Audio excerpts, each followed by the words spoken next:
nebaza Mukama Katonda olw'okunzirisa obulamu. Bangi bakwano baffe batuvuddeko abalwala mu ngeri nga gye ndwadde ne batasobola kubanga bakomawo. Okugeza nina kanso wa Mary Anthony nawuzanga naye nnyo emisango egyo egya pro bono, naye bambi Mukama teyamusobozesa kukomawo kuva bweru nga bulamu. Tulina Honorable Ssegirinya Muhammad naye bw'atyo bwe yalugenda, n'abantu baffe abalala bangi abagenzi bwe bati. N'olwekyo nina omukisa gw'amaanyi kubanga nze Mukama Katonda ampadde omukisa ogw'okukomawo mpeereza abantu bange. Tumwebaza nnyo Mukama era tusaba emyoyo gy'abagenzi byonna abeere ng'agiwummuza mirembe. Bwente bwenkutandise n'omukyala Honorable Shami Malende ndowooza mumwewuliriddeko bw'atyo bw'agambye, naye nga ngenda kubeera nga ate mu kwongera masawo ayogedde bingi, ayongedde okubeera nga ate yeebaza bo bonna bamubeereddewo, wabula nga ate kati kakomyewo ate mukwano olw'ompulirira anti munnange bali abakyala basatu abaagala ekifo ekyo eky'omubaka owa Kampala District. Kuliko omukyala Honorable Shami Malende, ne kubeerako omukyala Winfred, ne kubeerako omukyala Zahara Luyirika. Kaakati ateko ku social media kuliko teams bbiri eziri mu kubeera nga ate oboolyawo zitrendinga essaawa ya leero. Kuliko tiimu Honorable Shami Malende ne tiimu omukyala Zahara Luyirika. Kaakati ogenda kubeera nga ate ompulirira ate wuyo Honorable Shami mwakomyewo ng'alaga nti ali bulungi nnyo ddala. Ngenda kubeera nga ate nga kuwa mu bujjuvu ngenda mu kwongera masawo naye nga ku AC News UG kwoli kansuubire nti muli bulungi. Mujebaleko gyonna gye mukwasaganya eyo atannaba kubeera nga otweyungako subscribinga ka notification bell okateekeko videos zino zibeere nga ate zikutuukako mu budde. Tuli wamu ne Biva Organic abakugu mu kujjanjaba endwadde ez'enjawulo. Ennamba z'essimu ku screen yo awo eziri bakubireko okumanya ebisingawo, oba genda ku Biva House Emengo bajja kubeera nga tebakujjanjaba bulungi.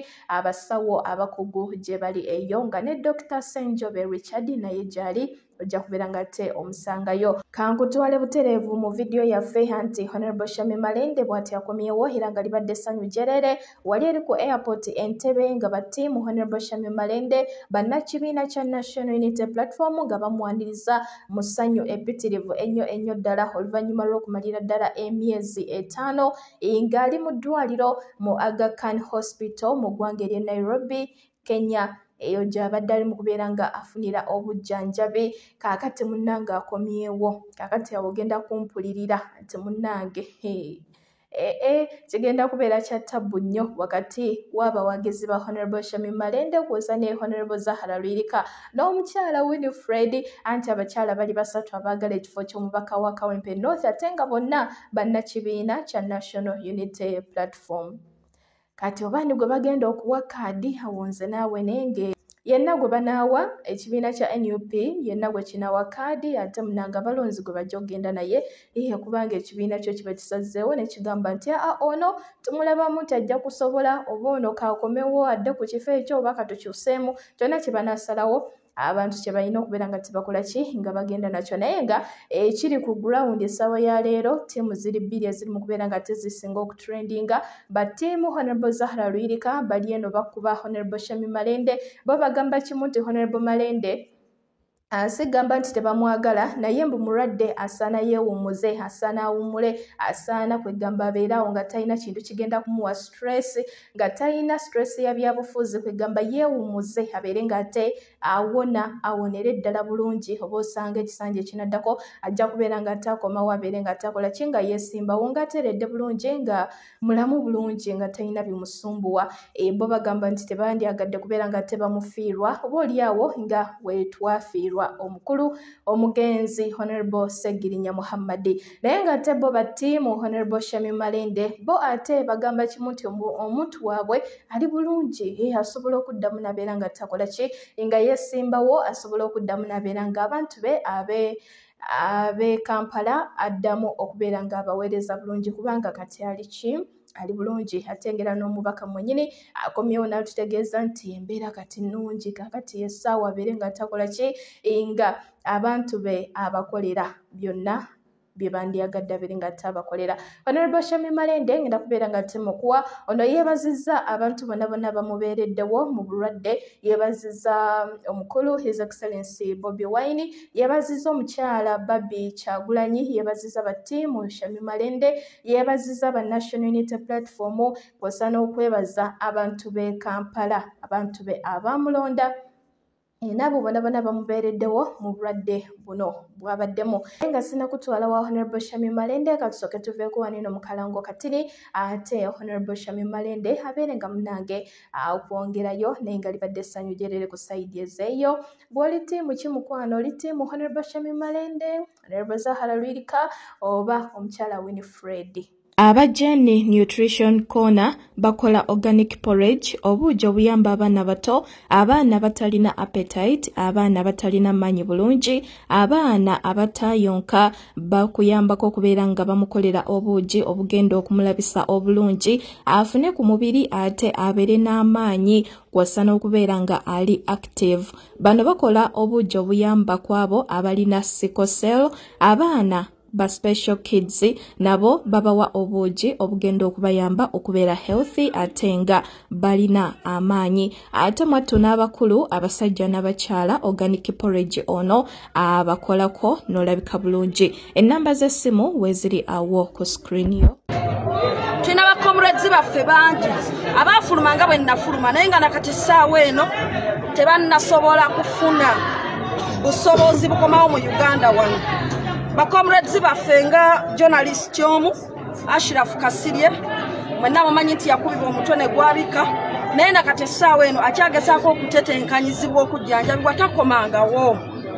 Tulina Sadan Magic producer president waffe naye ali bunaayira baamumenya baamubetentula amannyo gonna ne bagajjamu ne bamuteekako damage y'amaanyi naye paka kati akyajjanjabibwa n'abalala bangi.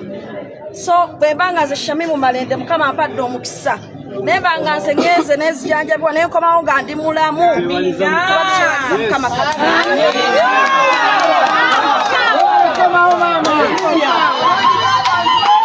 njagala okutwala omukisa guno okwebaza bannayuganda naddala bannakampala bange beebazaamu akensuso. Mwebale kunsabira, mwebale kunnambula, mwebale kubeera nga buli ddakiika mugamba nti Mukama Katonda suusa Shami Malende.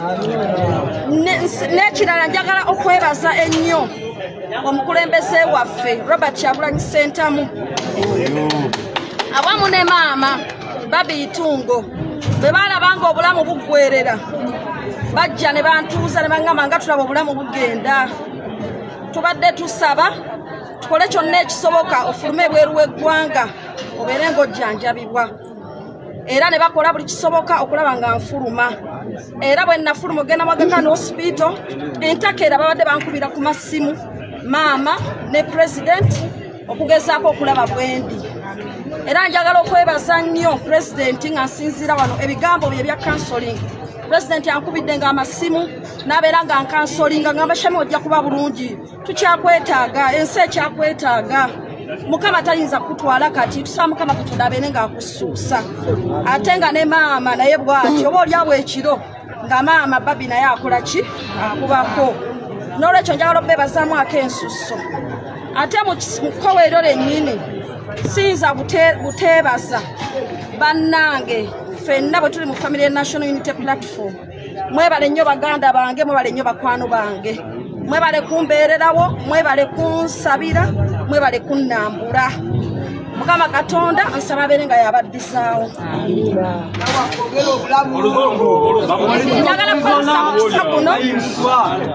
Njagala kukozesa mukisa guno okubeera nga neebaza abantu mwenna mu biti byammwe abasituka ne mugenda ne munziikirako omukadde taata kubanga ffenna tukimanyi bulungi nti nafiirwa omukadde taata nga ndi mu ddwaliro ne sobola na kumuziikako. N'olwekyo mbeebaza nnyo mwenna bannayuganda okubeera nti mwasobola okubeera nga munziikirako taata Alhaji Jamal Ahmed Sebuta Malende. Mwebale nnyo mwebalire ddala ate okusingira ddala delegation ate neekulemberwamu President waffe Robert Kyagulanyi Ssentamu naye n'abeerayo ddala kuziika n'obukulembeze bwa NUP bwonna. mwebale nnyo mwebalire ddala bana Uganda bana Kampala mwenna ne family ya National Unity Platform okubeerawo.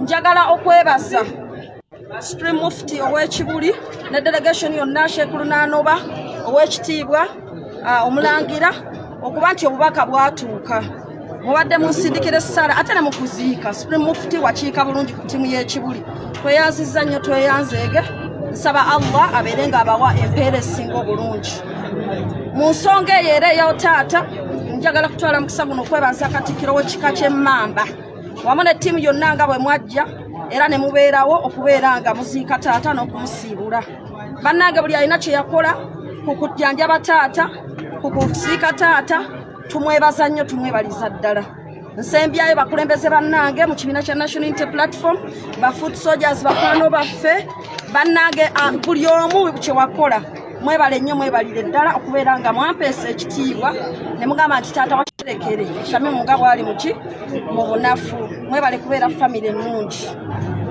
olwaleero nkomyewo naye nga sikomyewo mu ngeri ya bulijjo ng'era embeera bwe mugiraba tubadde gye tuli naye nga naffe bigenda mu maaso mu Uganda tubiraba era olumu tubadde tusindika obubaka okuvumirira yadde ebiteeke bye biyisibwa mu palamenti n'embeera y'okutyoboledde emba ly'obuntu egenda mu maaso n'olwekyo nkomyewo olunaku olwaleero nga nkomyewo n'obubaka obw'okwekalakaasa okw'emirembe era ng'okwekalakaasa okwo kulimu okuba nti nasazeeko enviiri zange zino zonna nga emuziraba era n'ennyambala ne ata eno gye mulaba eringa efaanana ey'abasibe ng'okwekalakaasa kuno nkukola okulaga nti tuyimiridde wamu n'abasibe ab'ebyobufuzi abasibibwa nga tebalina misango gye baddiza mu kiseera kye kimu nga ndaga okwekalakaasa kwange olw'abo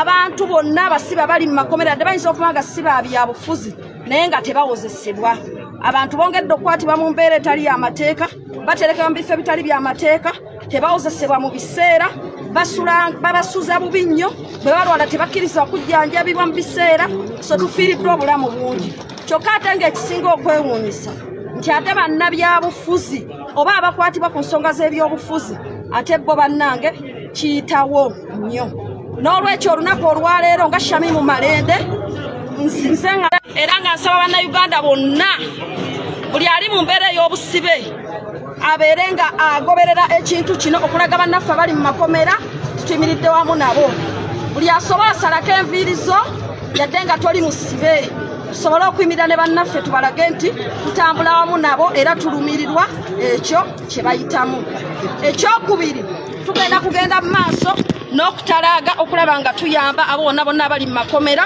ku bwereere ng'era enkola yaffe bwemutayimira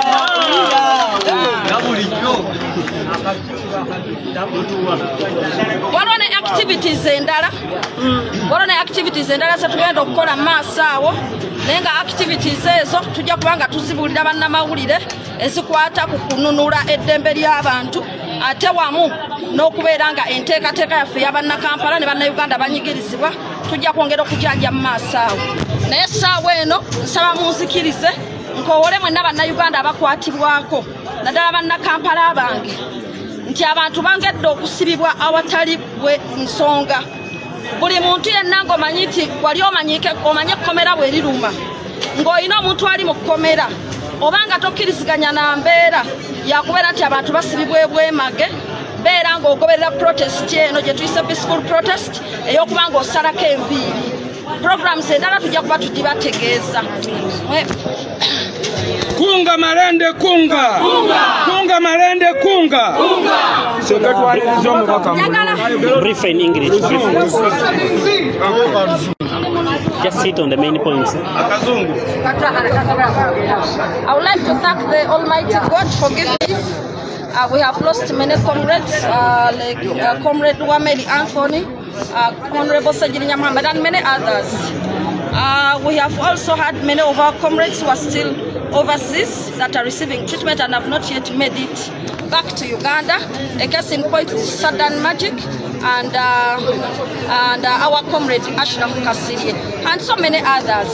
So I thank the Almighty God that He has given me another opportunity to live. Secondly, I would also like to thank my fellow Ugandans and the people of Kampala and my NUP family for always constantly praying for my recovery and checking on me.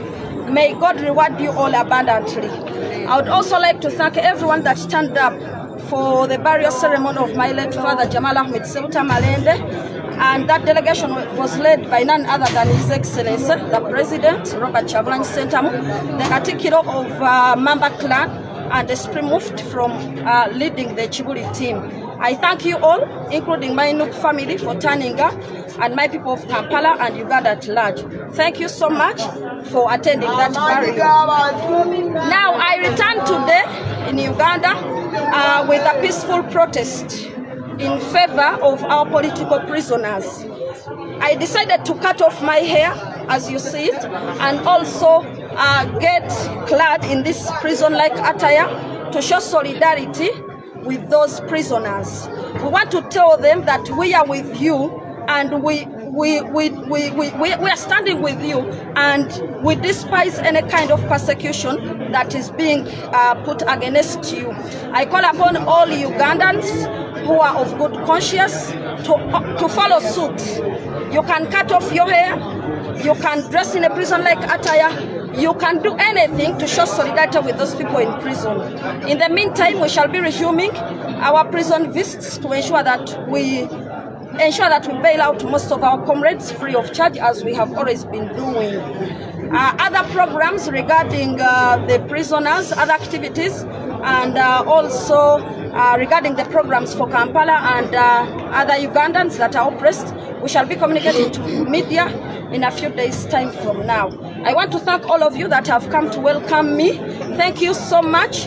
I would like to thank everyone in their own capacities. I'm so blessed and I'm so happy. Daphne, I'll have another day for mentioning names, but thank you so much, all of you, for turning up, for sparing your time. I cannot thank you enough. May the good Lord bless you so much. But I just want to say that, please, from today onwards, we are going to fight for political prisoners. We are going to make time for those people. We are going to move around the prisons. We are going to see that we have to fight for those people. Because if we do not fight for them, who else will? If they take you in prison and no one is coming up for you, no lawyer is there to, to say that, let me come and do the pro bono service. And in most cases, you don't even have the money. And you know what people want most are their families back to them, bread to the family. But the most important thing is to get the head of family out of prison, and then they come back and look after their families. That's why it's always important to bail out these people. We should not wait when it has happened to us. It can happen to anyone. Of anyone. So let's all stand in solidarity with the political prisoners. Let's all stand in solidarity with the oppressed people. Thank you all. People power. Power, power. People power. Power, power. Freedom. Freedom. Freedom. Freedom. Honorable, you've talked about the constant love from the President and the First Lady, the calls and the advices during this sickness period. You can talk about it in English also. Okay. I would like to thank His Excellency the President, Robert Kyagulanyi Ssentamu, and Mami Babi Itungo Kyagulanyi. They were very much part and parcel of my airlifting process to go and get further treatment at Aga Khan Hospital. During my stay in the hospital, the President has been calling me constantly and counseling me and, praying for me together with Mama and, praying that I should be back on my feet. And they were telling me that please ensure that you get all the necessary treatment so that you come back when you are fit and sound, the way you see me. So I'm fit, ready to go and move.